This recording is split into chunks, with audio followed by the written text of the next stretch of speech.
Crees conocer una historia, pero solo sabes cómo termina. Para llegar al núcleo de la historia, tienes que volver al principio.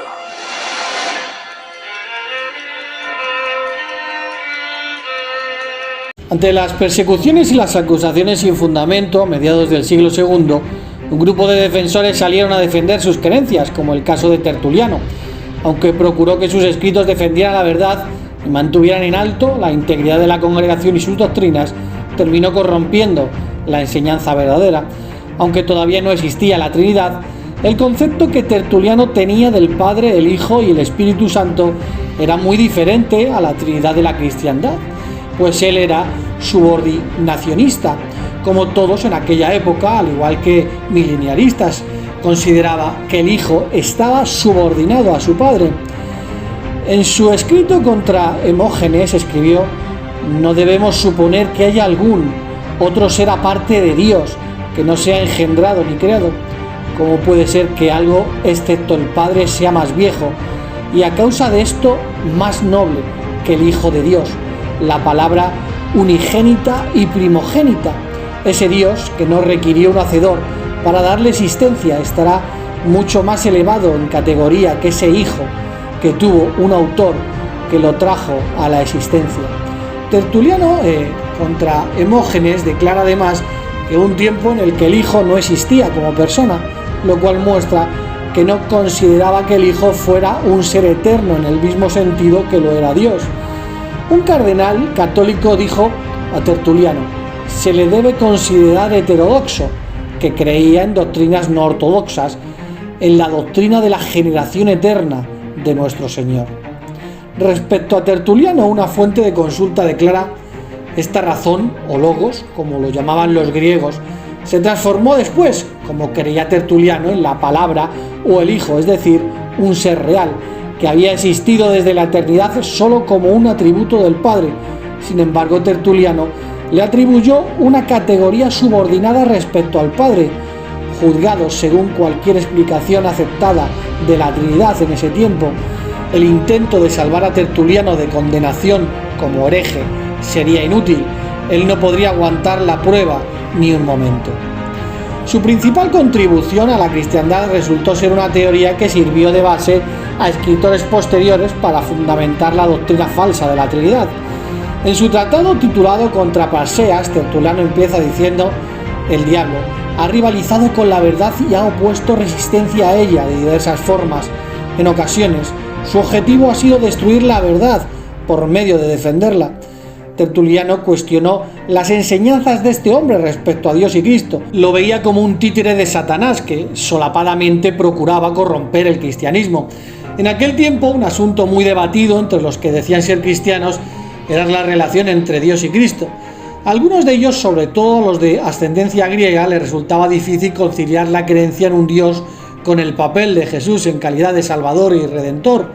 Praxeas intentó resolver el dilema enseñando que Jesús era solo una diferente manifestación del Padre y que no había ninguna distinción entre el Padre y el Hijo. Esta teoría, conocida como modalismo, afirma que Dios se reveló a sí mismo como el Padre en la creación y al dar la ley como el Hijo en Jesucristo y como el Espíritu Santo después de la ascensión de Cristo. Por lo que Tertuliano defendió la verdad bíblica contra esa mentira satánica que pegaba tan fuerte en aquel tiempo, el gnosticismo. La herejía de Praxeas piensa estar en oposición de la pura verdad cuando profesa que para defender la unicidad de Dios hay que decidir que el Padre y el Hijo y el Espíritu Santo son lo mismo. Uno de los textos de soporte de Praxeas era Juan 10:30. Tertuliano contradice su interpretación apelando a sus conocimientos de gramática: yo y el Padre somos uno.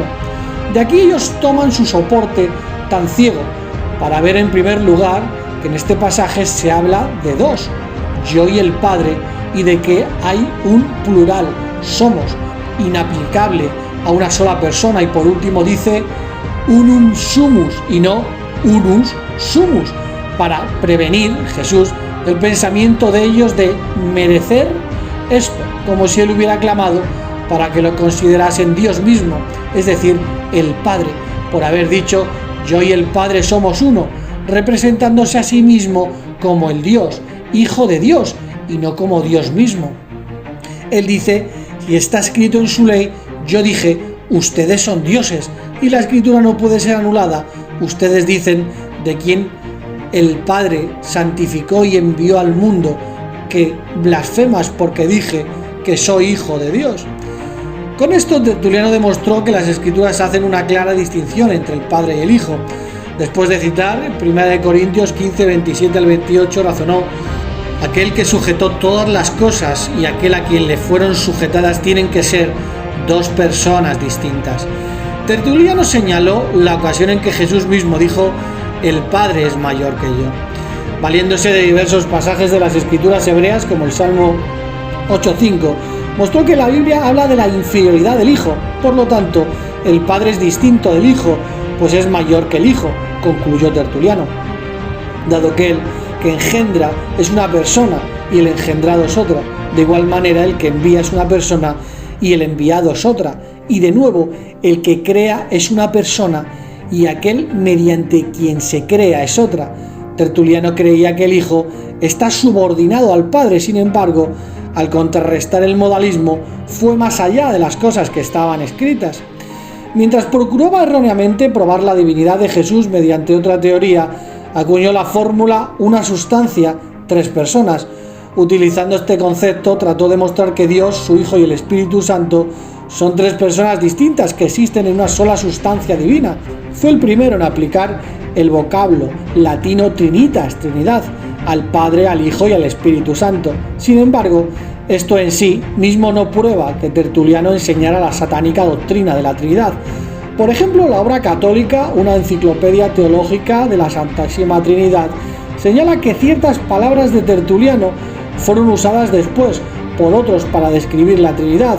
Entonces advierte, pero nadie puede sacar conclusiones precipitadas basándose en el uso, pues él no aplica esas palabras a la teología trinitaria. Una obra de consulta comenta, la teología trinitaria debe su desarrollo y expresión a los conceptos y categorías helenísticas, y el libro, La teología de Tertuliano, señala una curiosa mezcla de ideas y términos jurídicos y filosóficos, lo que permitió a Tertuliano presentar la doctrina trinitaria en una fórmula que, pese a sus limitaciones e imperfecciones, supuso la base de la doctrina que se presentó posteriormente en el Concilio de Nicea. Por consiguiente, la fórmula de Tertuliano, tres personas en una sustancia divina, desempeñó un papel importante en la difusión del error religioso por toda la cristiandad. Tertuliano acusó a otras personas de destruir la verdad mientras intentaba defenderla. Lo irónico es que al mezclar la verdad bíblica inspirada por Dios con la filosofía humana, él cayó en la misma trampa, y es que Tertuliano cometió un trágico error. La Biblia ya avisó que muchos se buscarían falsos maestros para que les halagasen los oídos, y Tertuliano fue víctima de una secta cristiana de su época, el montanismo. El montanismo fue un movimiento que se produjo en el interior de las comunidades cristianas primitivas entre los años 160 y 170, en Frigia. Allí un hombre llamado Montano se sintió transportado a estados de éxtasis durante los cuales profería advertencias proféticas. Luego se unieron a él dos mujeres, Prisca y Massimila, que también empezaron a profetizar y cuya popularidad llegó a superar a la del propio Montano. Creyéndose poseídos por Dios, pensaban que cuando profetizaban no podían resistir. Montano decía, yo soy el Padre, la Palabra, el Espíritu Santo. Curiosamente, alguien que luchó contra la doctrina falsa de Praxeas terminaría siendo el impulsor sin saberlo ni quererlo de la doctrina falsa de la Trinidad.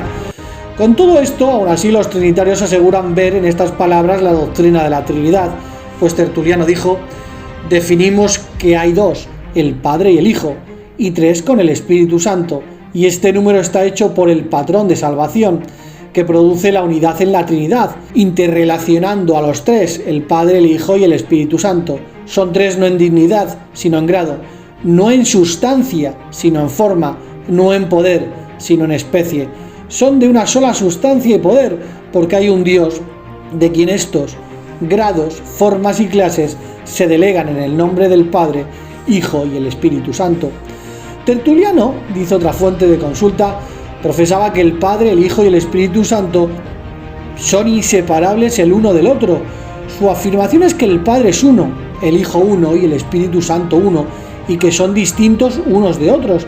Esta afirmación, según Tertuliano, es tomada en un sentido equivocado por todos los que no tienen educación ni educación, cada persona dispuesta perversamente como si predicara una separación entre el Padre, el Hijo y el Espíritu. Tertuliano dijo: no es por diversidad que el Hijo difiere del Padre, sino por distribución. No es por división, sino por distinción. Difieren uno del otro en la forma de su ser, porque el Padre es la sustancia completa, pero el Hijo es una derivación y una porción del todo. Así que el Padre es distinto al Hijo, siendo más grande que el Hijo, por cuanto el que engendra es uno y el que engendra es otro. El que envía es uno y el que es enviado es otro, y el que hace es uno y aquel a través del cual se hace la cosa es otro. Además, sus nombres representan lo que se llaman y la distinción indicada por los nombres no admite confusión, porque no hay ningún en las cosas que designan. Tertuliano escribió cerca del 200 que Dios no siempre fue un padre o un juez, ya que podía no ser padre antes de tener un hijo, ni juez antes de que hubiera pecado, y hubo un tiempo en que tanto el pecado como el hijo no lo fueron. Justino cita de la versión de la Septuaginta el pasaje de Proverbios, en el cual la sabiduría, por lo cual supone que se entiende el hijo, se representa diciendo: el Señor me creó, el comienzo de sus caminos para sus obras antes de los siglos, Él me fundó, al principio, antes de hacer la tierra o el abismo, antes de las colinas me engendró. Así que Orígenes y Tertuliano, así como Justino, entendieron el pasaje.